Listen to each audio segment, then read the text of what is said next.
How you doing? I'm Tina. I'm the first lady from Supernatural Lowriders. This is my 1964 Impala.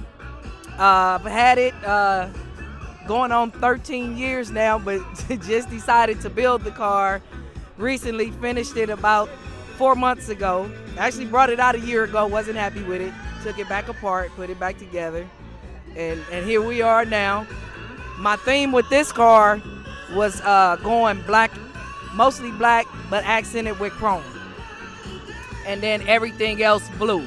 So that's basically the theme. So if you look at the car, it goes chrome, black, chrome, black, chrome, black, chrome, black. And it was just something that I envisioned. Most of my cars, I envision them before I build them. I do all my own work. I do all my own electrical. I do my audio, suspension. My husband does the motor installs, the rear ends. And then, I install my own hydraulics. I get help on a lot of the stuff, that I don't know for as a hydraulics. I know a lot of stuff, but there's a lot of stuff that I don't know. But I've been low riding for 27 years. This is my sixth car. And not my last car. I gotta get me a rag top before I leave this earth. But I love low riding, and I grew up around it. None of my brothers or anything ever low ride, but the guys in my neighborhood, they all low ride. So that inspired me to want to low ride. And then with the paint jobs and stuff that they had on their cars, that was another inspiration of the way I built my cars. The love that I have for it, it actually came from my best friend's dad. His name was Michael Hastings. He rest in peace. And he's actually the one who brought me to Supernatural Lowriders. He was in the car club. He had a 66 Impala.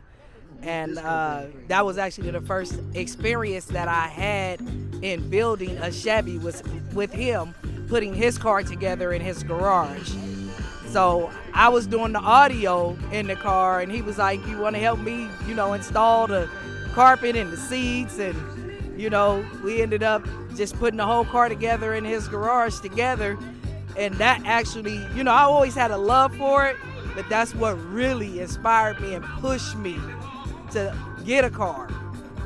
And then he introduced me to Rat, which is the club president of Supernaturals. And when I saw his 59 and seeing how he was rolling on the freeway, I was like, I gotta do this now, He's ridiculous with it. He's been low riding since he was 15. He's 65 now, and that's all he knows, So I think I grew up around a good group of guys that really had a love for the cars and not just trying to be a part of it. They actually live it. It's in their blood, When I first started out, I can remember there was an all-female club, ladies first, and then I was the Supernatural, and then you had Bridget, and a few. I mean, it wasn't that many back in the 90s. It might have been 20 of us.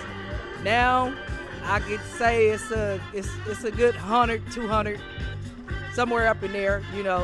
Hispanic women, they got I think maybe 4 or 5 all-female car clubs right now that they doing their thing. So the women, we blossoming, we blooming. We might be 2% of this, but we coming hard.